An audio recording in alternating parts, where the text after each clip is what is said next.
আর কিছুদিন পর এই সরকার 2025 ও 26 অর্থ বছরে বাজেট ঘোষণা করবেন। এ নিয়ে এনটিভি অনলাইনের বিশেষ আয়োজন বাজেট প্রত্যাশা। এই বাজেট নিয়ে চরপেশন উপজেলাবাসীর কি প্রত্যাশা রয়েছে সেটি আজ আপনাদেরকে জানাবো। নেই একজন শিশু বিশেষজ্ঞ না থাকার কারণে মানুষ ভোগান্তিতে পড়ছে, নেওয়া লাগছে অনেক কষ্ট করে ঢাকা বা অন্যান্য জায়গায় চিকিৎসার মাধ্যমে।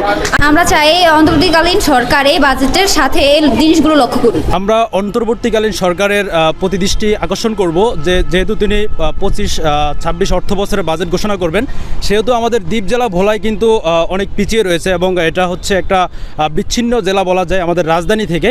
তো সেহেতু এটা নদীমাতৃক একটা জেলা। আমরা চাইবো যে আমাদের এখানে আপনারা জানেন যে ইতিমধ্যে আমাদের গ্যাসের একটা সন্ধান পাওয়া গেছে, আমাদের ভোলায় প্রচুর পরিমাণে খনিজ সম্পদ বা গ্যাস রয়েছে। তো আমরা চাইবো আমাদের ভোলার যে সার্বিক উন্নয়নগুলি রয়েছে তিনি সেখানে নজর দেবেন। ভোলা বরিশাল সেতু ইতিমধ্যে কিন্তু এটার বাজেট হয়েছে বা এটার পরিকল্পনা চলছে। আমরা চাইবো এটা খুব দ্রুত বাস্তবায়ন। এখানে পর্যাপ্ত ডাক্তার নাই, ডাক্তার না থাকার কারণে এখানকার রুগীরা হচ্ছে ভোলা বরিশাল ঢাকার উদ্দেশ্যে নিয়ে যেতে হয়।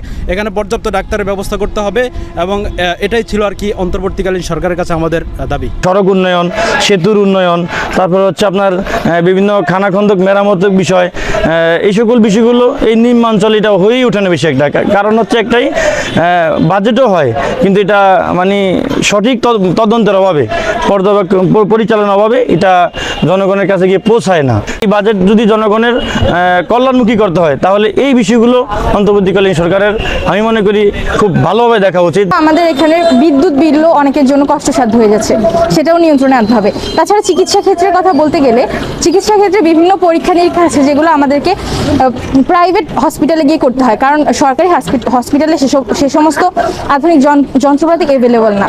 তো সরকারের উচিত স্বাস্থ্য খাতে একটু বেশি বাজেট বরাদ্দ করা। জনগণের দ্রব্যমূল্য নিয়ন্ত্রণের যে বাজেট, সেই বাজেট আমরা আশা করছি। পাশাপাশি শিক্ষা ও স্বাস্থ্য খাতে যদি বাজেটের বরাদ্দ বেশি থাকে তাহলে আমি মনে করি যে বাজেট গণমুখী হবে। যতবার বিগত বছরগুলোতে আমরা দেখেছি যে এইদিকে বাজেটগুলো বেশি আসে, তবে বাজেট অনুযায়ী এখানে কাজ হয় না।